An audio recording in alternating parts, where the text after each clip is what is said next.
إن الحمد لله نحمده ونستعينه ونستغفره ونعوذ بالله من شرور أنفسنا ومن سيئات أعمالنا من يهده الله فهو المهتد ومن يضلله فلن تجد له وليا مرشدا وأشهد أن لا إله إلا الله وحده لا شريك له وأشهد أن محمدا عبده ورسوله صلى الله عليه وعلى آله وأصحابه ومن اتبعه. Галәмнәрне юктан бар кылып, безне үзенең күпмегенә санасак та санап бетерә алмаслык сый-хөрмәтләрендә, киң нигъмәтләрендә яшәтүче Раббыбыз Аллаһ Тәгаләгә мең шөкерләребез, мактау һәм улуглауларыбыз булсын. Җирләргә дә, күкләргә дә Аллаһ Тәгаләнең рәхмәте булып килгән. Безгә шушы хак динебезне өйрәткән, безнең өчен иң күркәм үрнәк булган сөекле пәйгамбәребезгә күңел төрләребездән чыккан дугаларыбыз Аллаһ Тәгаләнең сәламе һәм салаваты булсын. Азиз кардәшләрем, иң элек үземне, аннарысын сезне чакырам тақвалыкка. Аллаһ Тәгаләгә тақва булыгыз. Аның әмерләрен үтәп, аның харамнарыннан сакланыгыз. Аллаһ Тәгалә Кур'ан-ы Кәримдә әйтте: "Я айюхаллазина аману тақуллаха хаққа туқати ва ла тамутунна илля ва антум муслимун." Әй иман китергән бәндәләр, Аллаһ Тәгаләгә тиешле дәрәҗәдә тақва булыгыз. Һәм мөселман булмаган хәлдә Аллаһ хузурына кайтудан сакланыгыз. Азиз кардәшләрем, без сезнең белән килдек изге җомга көнендә, изге ташрик көннәренең берсендә тәһарәтләребезне алып, матур киемнәребезне киеп, Аллаһ Тәгаләнең йортына, мәчеткә, Аллаһ Тәгаләгә кунакка килдек. Мәчетләр Аллаһ Тәгаләнең җир өстендә булган йортларыдыр. Аллаһ ла шәрика лә, юктыр аның тиңдәше. Аллаһ Тәгаләгә кирәкме өй? Аллаһка кирәкме йорт? Юк, кирәкми. Аллаһ игә мохтаҗ түгел. Аллаһ һичбер мәхлугына мохтаҗ түгел. Ләкин Аллаһ Тәгалә рәхимле һәм ул безгә мөмкинлек бирә. Шушы кулларыбыз белән эшләп тапкан мал, мөлкәтләребезне туплап, Аллаһның җирендә Аллаһның йортларын салырга. Ул безгә мөмкинлек бирә шушы йортларны салуда катнашырга, үзебезнең өлешебезне кертергә һәм соңыннан шушы Аллаһның өенә көн сайын кунакка йөрергә. Һәм Аллаһ Тәгалә шушы йортына кунакка килгән иманлы бәндәләрен үзе кунак итә. Үзенең табыннары белән рәхмәт табыны, мәгъфират табыны, кирәкме сиңа Аллаһның ярдәме? Кил, сора Аллаһның өендә ул ярдәмне. Балаң авыртамы? Шифа кирәкме? Кил. Әҗәтләрең күпме? Мал мөлкәтең җитмиме? Кил. Аллаһ безгә шушы мөмкинлекне бирә. Аллаһ йортына кунакка килергә йөрергә. Ва аннал масаҗида лиллаһ. Аллаһ Тәгалә әйтте, дәреслектә барча мәчетләр дә кемнеке? Аллаһ Тәгаләнеке диде. فلا تدعوا مع الله أحدا Шуңа күрә Аллаһтан башка бүтән бер кемгә дә ялвармагыз. Бер кемгә дә килеп тезләнмәгез, Аллаһы Тәгаләгә килегез һәм Аллаһыдан гына сорагыз. Җин сүрәсенең 18-нче аяты. Әлхәмдүлилләһ, менә шушы мәчет ачылыр алдыннан, изге корбан алдыннан бер ай шамасы мондагы эшләр тагын да артты кебек. Һәм көн сайын монда кырмыска оясы кебек ничә дистә кеше йөгереп түгел шабып йөрделәр. Чөнки йөгереп өлгерә алмыйлар иде. Йөреп кенә өлгерә алмыйлар иде, шабып йөрделәр. Берсе нәрсәдер күчерә, берсе нәрсәдер буйый, берсе нәрсәдер кырачис тарта, берсе үлән җая, берсе торба суза, берсе агач утырта, берсе кыйманы төзәтә, берсе төзәткәннән соң куптарып йөри артыннан. Менә шушы изге эштә чабып, кайнап йөргән кешеләр, алар аңлаганнар микән үзләренең нәрсә эшләгәнен? Менә шул кыйманы буяп йөрүче, ул хәзер кем кыймасын буяганны аңлаган микән? Шул үләнне җәюче, шул агачны утыртучы хәзер кемнең бакчасында, кем өендә эшләгәнен күңеле белән аңлый алды микән? Бу бит ниндидер җитәкче, ниндидер министр, ниндидер президент, ягъни дәрәҗәле бер кылның ие түгел. Бу галәмнәр хуҗасы Аллаһның ие. Бу Аллаһның кыймасы. Бу Аллаһның тротуары. Бу Аллаһның агачы. Берсе дә кирәкми, ләкин бу Аллаһ йорты. Шуңа күрә монда һәрбер ишекнең тоткасы да Аллаһы Тәгаләнең йортының тоткасы булып тора. Шуңа күрә без Аллаһ йортында булучылар. Һәм без моңа шатланырга, без моңа сөенергә тиешләр. Һәм мәчет бусагасыннан порог була бусага.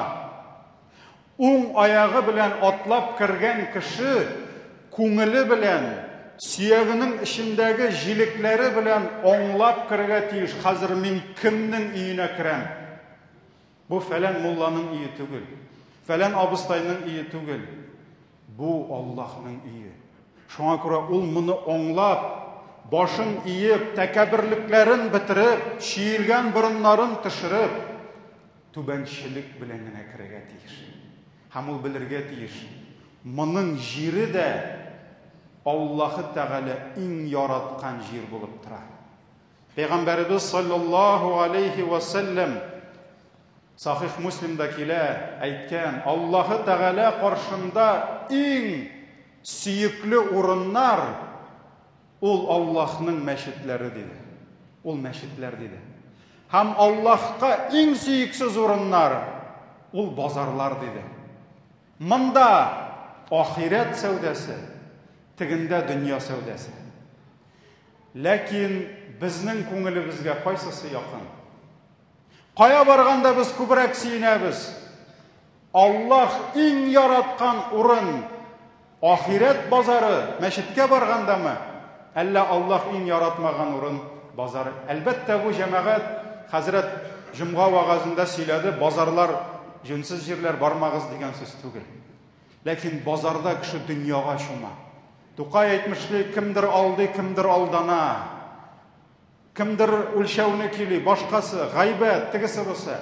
Аллаһ йортын иң сөекле, чөнки монда зикр булырга тиеш. Монда тәсбих, монда гыйбадәт булырга тиеш. Хәтта базарда сәүдә итүче дә күңелем каралмасын дип азан ишеткәч шаба. Кая? Мәчеткә.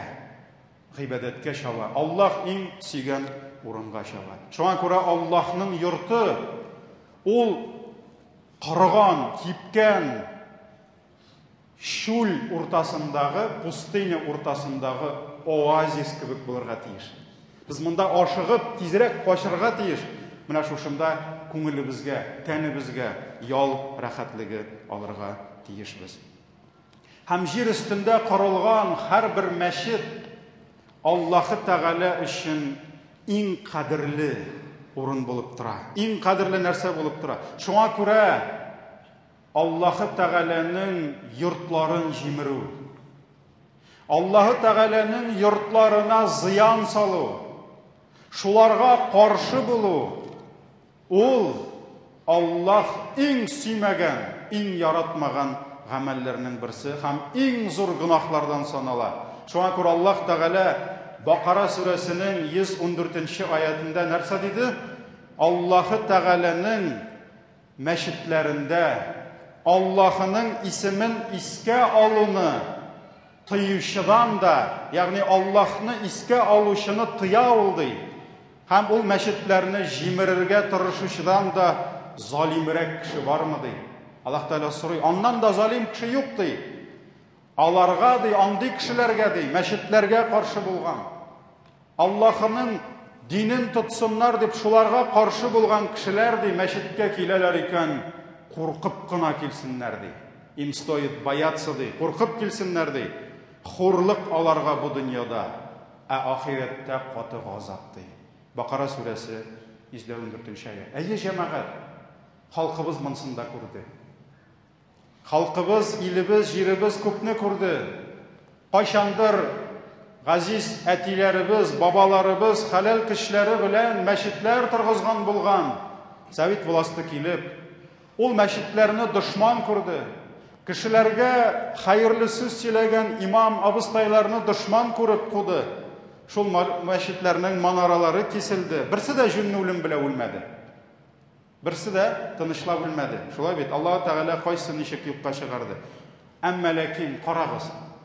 Үтте 60, 70, 80 ел гомер. Шуннан соң Аллаһ Тәгалә безгә тагын болытлары астыннан кояшны бирде.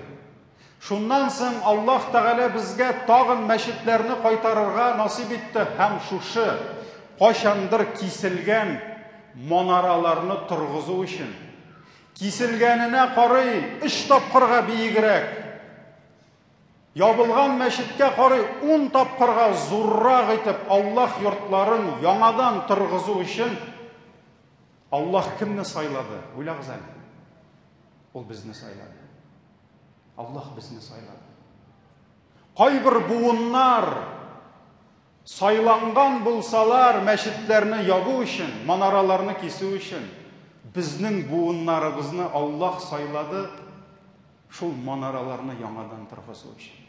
Шул мәчетләрне яңадан кайтару, яңадан терелтү өчен. Бу түгелме безгә бәхет? Бу түгелме безгә Аллаһның рәхмәте? Моңа Аллаһка мең шөкерләр итәргә кирәк. Һәм мөхтәрәм җәмәгать, мәчетләрне торгызу ике төрле була. Кемнәрдер кулына мастерок алып, кирпич алып, бер кирпичне икенчесенә салып, аның диварын күтәрә, кемдер түбәсен яба, кемдер гөмбәзен ясый, кемдер айын, кемдер акчасын бирә, кемдер оештыра. Бу мәчетне торгызу. Ләкин икенче төре мәчетләрне торгызу, аларны терелтү, шушы баскан мәчетләрне шунда килеп гыйбадәт кылу белән торгызу. Чөнки мәчетнең төп матурлыгы, төп күрке кем? Ул сез, ул без. Ул сез, ул без. Әгәр дә шушындый матур итеп, система вентиляции, система освещения, озвучка, бөтен нәрсәне килеп тә, шундый матур келәмнәр җәеп тә, бу заллар буш торса. Монда гыйбадәт кылучылар тегендә 3 бабай, монда 4 кеше булса, бу мәчетнең матурлыгы булмый. Шуңа күрә без бу мәчетнең матурлыгы.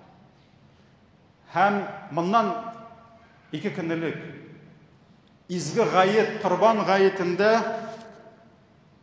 республикабызның рәисе, шәһәр башлыгы, мөфти хәзрәтебез һәм шушы мәчетне салуда ничә ел зур көч куйган ир-егетләребез җыелышып шушында беренче сафта намаз укыдылар.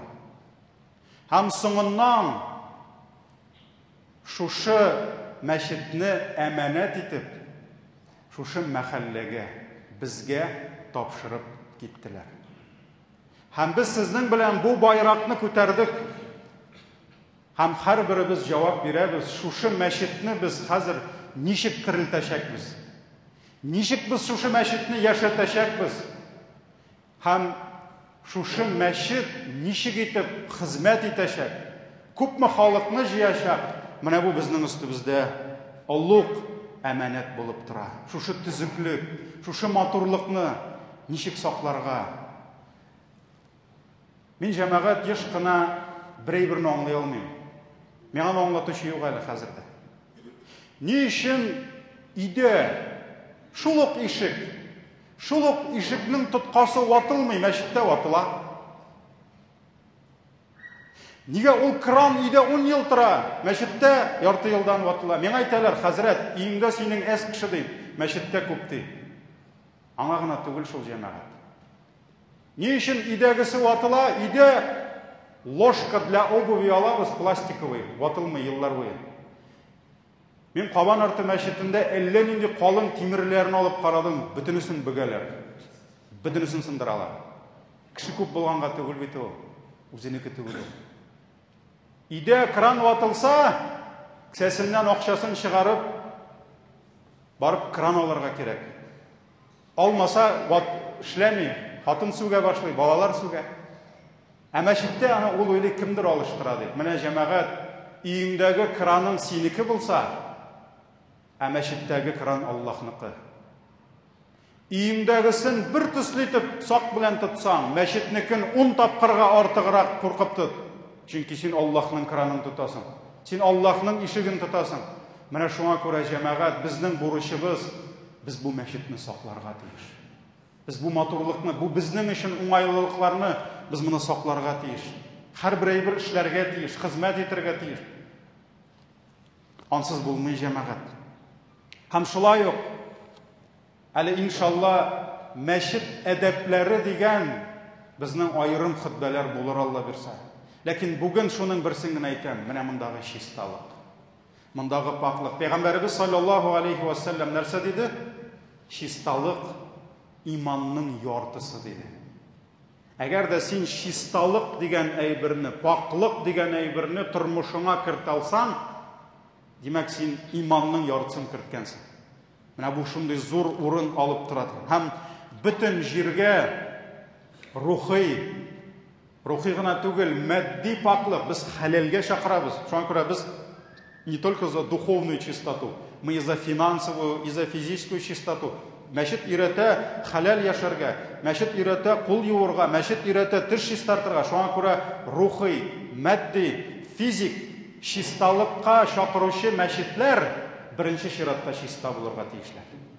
Беренче чиратта чиста булырга тиешләр.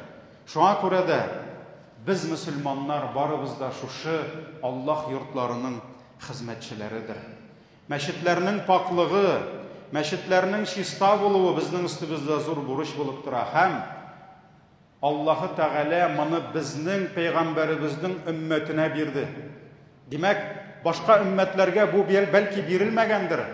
Пәйгамбәребез саллаллаһу алейхи ва саллям әйтте: Аллаһы Тәгалә миңа минем өммәтемнең саваплы эшләрен күрсәтте ди. Минем өммәтем эшли торган саваплы эшләрне күрсәтте ди. Һәм нәрсәне әйтте? Кешенең мәчеттә яткан шүкне иелеп алуы ди, моның өчен специальный, махсус савап әзерләнгән диде. Специальная награда, приз ждет того, кем иелеп шул мусырны ала. Шуңа күрә бу җыештыручының гына вазифасы түгел. Бу хәзрәтнең, муазинның вазифасы гына түгел. Бу безнең бөтенебезнең дә вазифабыз булып тора. Әгәр дә каядыр мәчет ишек алдындамы, капка төбендәме шүп ята икән, зур акча яткан кебек ашыгыгыз ана. Тизрәк алыгыз аны, башкалар ала, син алмасаң. Һәм аны махсус урынга илтеп сал. Сиңа шуның савабы, сиңа шуның әҗере була. Кайбер кеше уйлый бит, иманның бер өлеше җирдә яткан ботак диде. Шулай бит. Кайберәүләребез ботак эзләп йөрибез. Ә менә шул шүп. Менә шул синең ишек төбендә яткан тапычкың. Кайберләребез без ул шүпне без шүплибез. Менә җәмәгать, ул мәчетнең матурлыгы мөселманнарның әдәбе күренә ишек төбендә. Теләсәнчә ташлап калдырган ботинкалар белән. Пәйгамбәрбез әйткән, шүпне алсаң савап дигән. Ә без ул шүпне ташлыйбыз. Һәм бабай синең ботинкаң абына. Анасын әйтә, кем минем ботинкага баскан ди. Шуңа күрә әйдәгез тәртип ясыйк. 2 гардероб бар ирләр өчен, хатын-кызлар өчен аерым гардероб бар. Ул кулың артыңа җитсен инде. Безнең бабай әйтмешли. Шуңа күрә ал, кертеп куй. Менә ул әйберләрне без җәмәгать эшлик. Һәм Айша радиллаһу анха әйтә, Аллаһы Тәгаләнең илчесе ди. Мәчетләрне кешеләр яши торган өйләр арасында төзергә кушты ди. Аларны һәр вакыт паклап һәм хушландырып торырга кушты ди. Мәчеттә хуш ис булырга тиеш. Тир исе булырга тиеш түгел. Суган ашадыңмы? Сарымсак ашадыңмы? Өеңдә утыр диде. Пәйгамбәр саллаллаһу алейһи ва саллям. Ни өчен? Чөнки мәчеттә синнән ис килергә тиеш түгел. Менә бу әйберләр безнең өстебездә зур бурыч булып тора. Һәм шушыны мисалны гына китерәм дә хутбәмне тәмамлыйм. Карагыз, Пәйгамбәрбез вакытында бер апа була. Ул апаны беркем дә белми.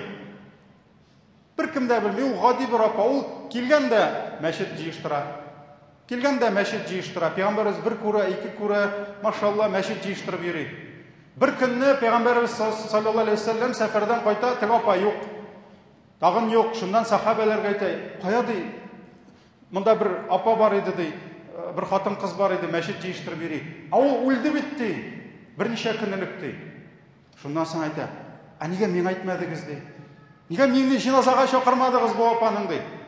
Шуннан соң сахабалар ялып куялар, "Я Расулаллах, ул инде бәләкәй кеше бит инде ди. Зур сахаба түгел, Абу Бәкр, Гомәр түгел, зур галим түгел, ул ди шунда бер гади генә бер кеше иде бит инде ди." Пәйгамбәр саллаллаһу алейһи ва саллям әйтә, "Кая ди кабере ди?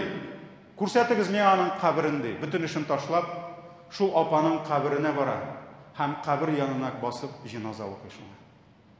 Инде юылып җиназасы укылып күптән күмелгән булса да, Пәйгамбәр саллаллаһу алейһи ва саллям шул апаның барып кабер янында җиназа укый. Һәм Пәйгамбәрнең җиназасы рәхмәт дип әйтә. Ягъни аның өчен.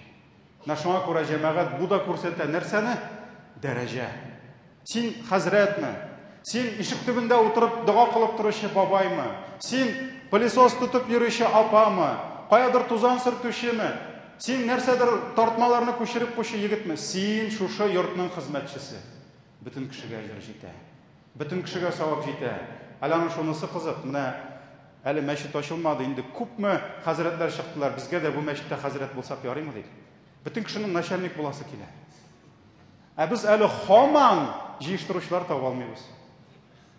Менә шуңа күрә җәмәгать, синдә мулла, миндә мулла, атка пишән кем сала. Менә шуңа күрә безгә шушы әманәтне саклап, тагын да матурлап, бу мәчет тирә-юньгә горурлык булырдай, әле башка мәчетләргә дә ярдәм итеп, иншалла, берләштерүче шушы зур бер, иншалла, тормышыбызның бер хәерле эше булса иде. Һәм инде Аллаһ Тәгалә тагын бер мәртәбә инде дуга кылып сорыймын, шушы эштә катнашкан, көчен, куәтен керткән барча кардәшләребездән иншалла разый булса иде. Баракаллаху лана ва лакум фил Кур'анил азим ва нафa'ana bil ayati вад зикрил хаким иннаху хувал гафурур рахим.